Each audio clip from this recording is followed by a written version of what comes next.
Hi, everybody. Thanks for your patience. I'm James. I'm from the Ethereum Foundation. It's good to be here. I'm going to talk to you today about system and a few key points that I'd like to bring up. I saw Ocean's talk about an hour ago, so I made some rapid changes, so bear with me, because I wanted to make it a little bit different to some of the parts he brought up as well.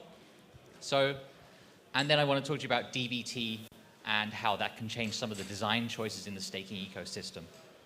So if I give you a first, and I also made this because DBT is quite dry, so that's why there's lots of colors going on. A DBT 101, if you don't know, is one validator running on many machines, and it reduces a lot of single points of failure. This distributes the power of responsibility from the large players, and at the moment, lots of node operators have a won't be evil attitude rather than a can't be evil. DBT helps change this as well. But taking it back a slight step, we can see if you're building a staking startup, and this might be a slightly controversial view, there's not much money in staking operations. So if you're the largest staking pool, you're making around 18, 20 million. How much money do you have to put in to compete with that staking pool to get that market share? And that's why we're not seeing a lot of big entrants into the market and a lot of people wanting to compete as well. You've got user access, liquidity, and first mover advantage. One of the big things, a great example is Coinbase. They started about 6 to 9 months later than other staking pools, and they offered no LST, and they charged double the fee as other people, and they grew to be one of the biggest staking pool providers out there. How do they do that? User access. And what we're not seeing is Uniswap, Aave, other big players offering staking services because they have users there as well. A lot of the staking pools I speak to have thought really highly about the different features and processes they can actually have. They're not thinking about their go-to-market strategy. They're not thinking, oh, I need to do some partnerships with wallets, with the likes of exchanges and Uniswap, for instance, as well. And that's really where a lot of the growth is very prohibitive. Then you had withdrawals, and there was the great reshuffle was what people were calling it. And it turns out nothing happened. One of the actual key points here is it reminds me of bank accounts. How many times do you move bank accounts in a lifetime? You don't. Staking is also very sticky. So if you're a staking pool that's new, you have to find new people with new ETH because they're not moving it. I speak to some exchanges and they tell me the average user holds around $600 of staked ETH. That is not worth the gas fee to move. It is not even worth the 4% to move. So there is a lot of apathy there to move your staked ETH unless there's a better offer. So how does DBT level the playing field? Well, I think node operators have to run expensive cloud validators or lots of serious hardware with rigid requirements. Other staking pools have a bonded system which prohibits growth quite a lot. And the key considerations for any staking pool is reputational risk and performance as well. So how does DBT level the playing field?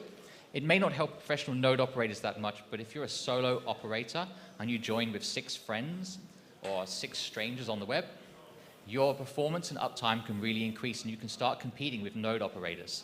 You can then start offering a better charging cost to these providers as well. You can start joining forces and offering staking pools as a DBT solution, which is more resilient and robust on cheaper machines, which I think is really exciting because we've seen with withdrawals and staking startups, you can't change the way that the current makeup of 5 entities controlling over 50% of the staked ETH. But if you can change the underlying infrastructure, the way that it's built, I think that's the most interesting thing that DBT really offers. The fault tolerance is really good on DBT. You're running multiple different clients. We've seen that with an incident last month. And also that you've got different geographical areas. A major exchange had to stop staking operations in California, for instance, and that could have had a really bad effect if there was a large node operator or staking provider based there. With DBT, you escape a lot of these issues as well. in a nutshell, I wrote some things that maybe if you're not aware, you don't have to share your keys. So it really turns you from a I can't be evil, I won't be evil, to a can't be evil. And lots of node operators also, I should say, don't want that label as well. They don't want to be evil, but it's better if they can't be.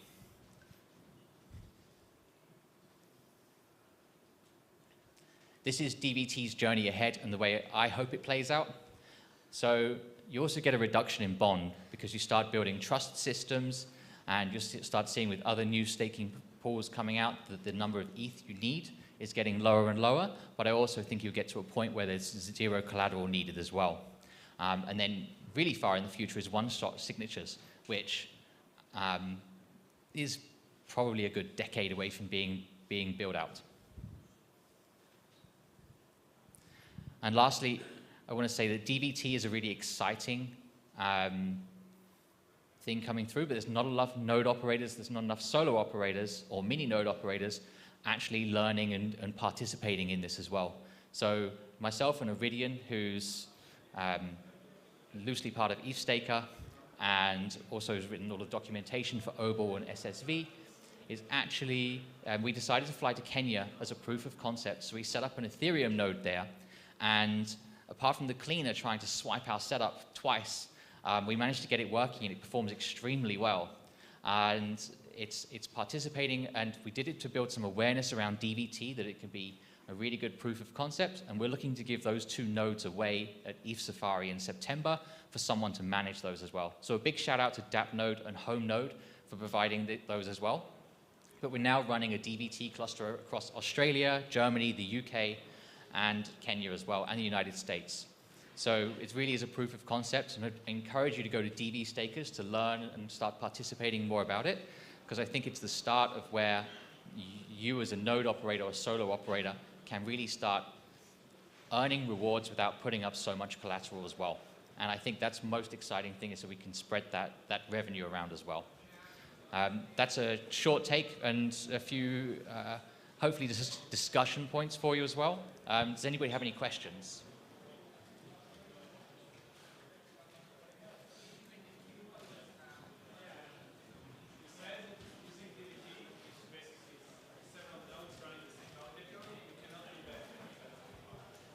Yeah, I'll repeat. So you're saying that DVT is basically several nodes which are implementing the same validator, and you say it cannot be bad. But if you're the entity that spins all those nodes, like why, if you're bad, can those all the nodes you're spinning also be bad? Well, say you've got your 7 or 8 nodes, you actually have a split key generator. So a hacker or somebody malicious would need access to every single machine to be able to be malicious. So no one person controls the key. So you can't take advantage of that as well. So it takes only the collaboration of all the parties. Exactly, yeah, and hopefully there'll be blind DVT, so you don't know who you're partnered with, so there can be no collusion in the back end as well. Thank you.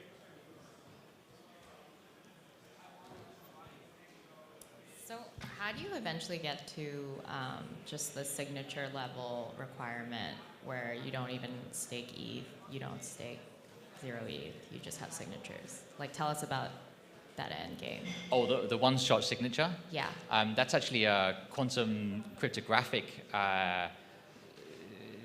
theory, I should say, at the moment, where it's still in very much the research phase, but it will lead to trustless staking pools and trustless staking where you won't actually need a lot of pools to do anything as well.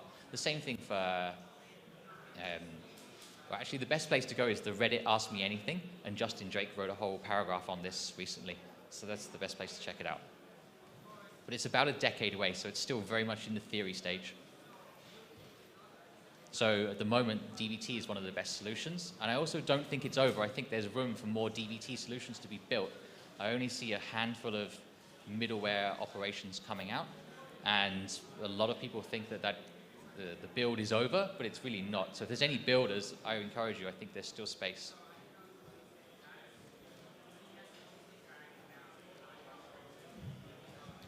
What do you expect the ratio between the staked ETH and the revenue for the stakers? If they need to stake less ETH So would the revenue decrease appropriately, or should it stay the same and just earn more per ETH? I don't understand your question. You mean with people that are running nodes, or Yes. with their own ETH, or with Yeah. other? Well, personally, in my opinion, I think that staked ETH will tap out around 30%, 25, 30%. It may go a little bit higher if EigenLayer starts adding a percentage on top of this as well. But I would assume that with a lot more players coming into it, your revenue will go down, and then a lot of people are staying with it based on what the token price might do. Okay, thank you. One last question. The DVT landscape is super narrow right now with the number of protocols that we have. How do you see that playing out? Do you see more DVT solutions coming online, or them all adhering to one spec? I'd love to see more DVT solutions coming online, especially clients. So it's maybe a non-governed DVT solution where a cluster could form together, organize themselves, and almost offer a node operation through that as well. So that would be ideal. And then I think that DVT gives lots more design choices in the staking space than the current situation, because you have to build in a certain way, and DVT opens up the opportunities. So I hope we start seeing some different specs coming through.